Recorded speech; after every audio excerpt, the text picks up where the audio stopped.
Before I unravel the darkness of my story, I need you to pause for a second, because what you're about to hear is more than betrayal, more than corruption, more than heartbreak. It's about how truth hides in silence, and how sometimes the smallest hands carry the heaviest weapons. If you believe in stories where lies collapse and justice claws its way out of the shadows, then make sure you subscribe right now. Hit the like button, and stay with me until the very end, because my survival wasn't written by fate. It was written by blood, by fire, and by the unbreakable bond between a father and his son. My name is Ethan Cross, and this is how, in 10 days, my world fell apart, burned to ashes, and then rose again. The courtroom smelled of old wood and cold metal when the judge looked down at me with eyes that had already decided my future. The verdict was a performance, a line in a script rehearsed long before I stepped into that room. Guilty. Life in prison. No parole. His gavel came down like the coffin lid of my life, sealing it forever. People say that when your world collapses, your pulse races, panic sets in. The heart beats so hard it claws at the ribs trying to break free. But mine didn't. My heartbeat slowed, heavy and hollow, because the truth was, I had already died weeks ago. The chains around my wrists didn't kill me. The betrayal did. And then, just as I sank deeper into that silence, I saw it. The shift, the movement that cracked me open. My wife, Isabella, the woman I had built my life around, slid her hand across the bench and into his. Marcus Hale, the police chief, the man who had stormed into my home, who had placed the cold steel of handcuffs on my wrists, who dragged me through the mud of accusation. Her fingers intertwined with his like they had rehearsed it, like I wasn't even sitting 3 feet away watching my entire world disintegrate. She tilted her head, lips parting just slightly, but no sound came out. Yet I knew the words. Rot in hell. My vision blurred. I swear I heard laughter, not out loud, but hanging in the air like invisible strings of mockery. I was no man there. I was the fool, the broken puppet. The stage was theirs, and I was their entertainment. But then something broke through.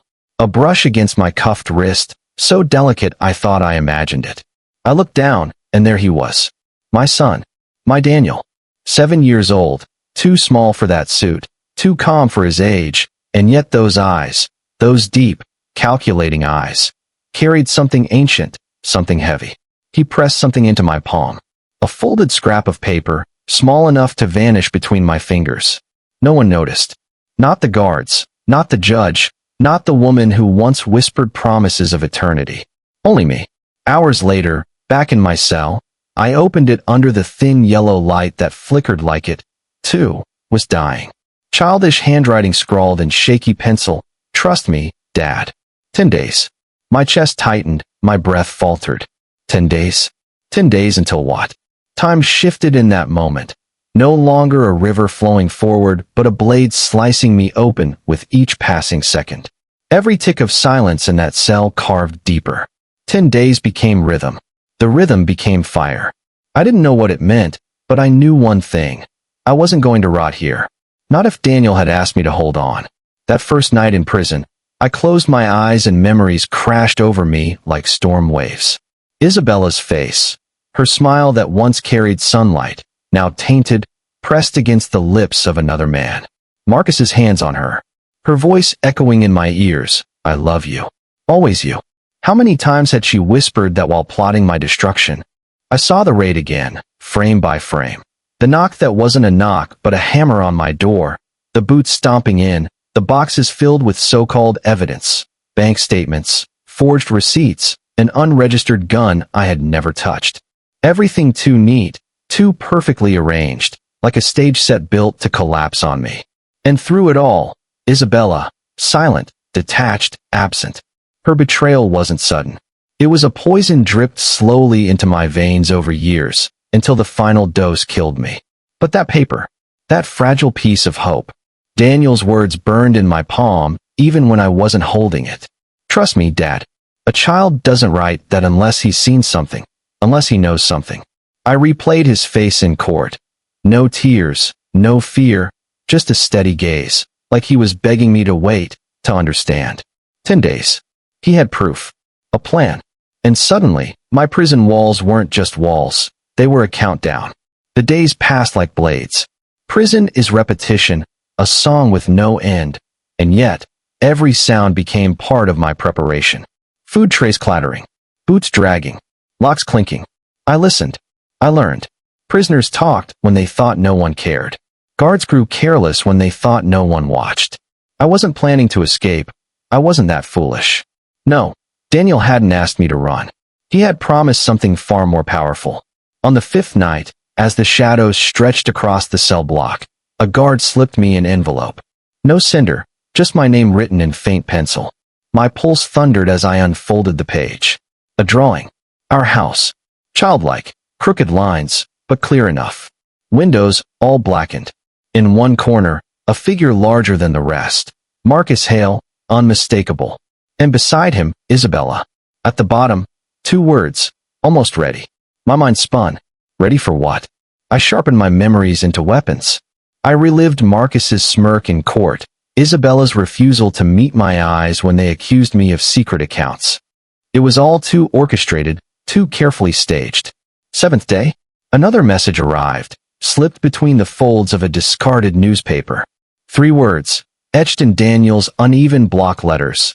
DNA doesn't lie. My blood turned to ice. DNA. He had found something. Something that could unravel them. I had never doubted Daniel was mine. Not for a second. But what if the message wasn't about me? What if it was about him? His blood. His truth. I lay awake, the buzz of prison lights gnawing at my skull, my mind tearing itself apart with possibilities. 9th day, the last message. Small letters, carefully written. Court. Tomorrow. The guards gave me no explanation, just another transfer slip, another order. My heart pounded. Tomorrow. 10 days. The courtroom was colder this time, emptier, stripped of audience and spectacle. Only Isabella. Marcus. A judge flipping through papers with the boredom of a man expecting nothing new. Their faces carried the smugness of untouchable power. And then, footsteps. Small, steady, deliberate. Daniel walked in, clutching a folder so large it nearly tipped from his arms. Every step was precise, as if he had rehearsed this moment in his mind 100 times. The judge looked up, confused. What is this? My son set the folder on the bench. His voice rang out, clear and unshaken. Evidence. The words sliced through the silence. Inside the folder, DNA reports, paternity tests, call logs, bank statements, timelines, all meticulously collected. The judge's expression shifted like a storm breaking. Boredom, disbelief, fury. He read aloud the words that shattered them. Daniel was not Marcus's son. The affair was real. The evidence against me had been planted. Every forged receipt, every false signature, every trace led back to them. Isabella's face drained of color, her lips trembling. No, this isn't. Marcus's jaw tightened, his hand clamping down on her arm. His mask cracked, panic leaking through. I sat motionless, calm, silent. The truth had been delivered not by lawyers, not by officers, but by a child they never considered, never feared. My son looked at me, steady, unblinking, just as he had 10 days earlier. I gave him the slightest nod. The judge barked orders, his voice sharp now. Bailiffs moved in. Isabella lunged forward, arm outstretched toward me, screaming words that no longer carried meaning. Wait, please listen. Her voice, once my anchor, now sounded foreign, like a stranger's cry. Marcus fought, rage spilling from every crack, but they restrained him. His eyes locked on mine, burning with hatred, but beneath it, fear. I leaned forward just enough for him to hear me. You buried me alive, and I watched you dig your own grave. He recoiled as though my words weighed more than chains. Isabella collapsed onto the table, sobbing without masks, stripped of manipulation. In 10 days, the empire she built on deceit crumbled, dismantled by the son she thought was blind. They dragged them away, chains clattering. For once, it wasn't me shackled. That night, my cell was still mine. But it was no longer a coffin, it was a waiting room. I lay back on the thin mattress and thought of Daniel. His calm, his calculation, how he wielded truth like a blade sharper than any knife. He wasn't just my child anymore. He was something greater. And I I was free, even behind bars. Freedom isn't the absence of walls. Freedom is knowing the truth is yours, and the lies belong to them. Isabella's final look will follow me until my last breath. Not love, not rage, just recognition. She saw the mask fall from her own face. She saw what I had become without her. Empty, serene, untouchable. I closed my eyes and let silence descend. 10 days. That's all it took. She had sentenced me to life. My son gave me something greater, his own verdict. The final judgment no longer belonged to her. It belonged to us. If this story gripped you, imagine the power of truth in your own life. Don't let betrayal or lies define you. Stand tall, fight for your voice, and never underestimate the strength of those who believe in you. For more powerful stories of justice, resilience, and survival, make sure you subscribe, like, and share. Your support keeps these voices alive.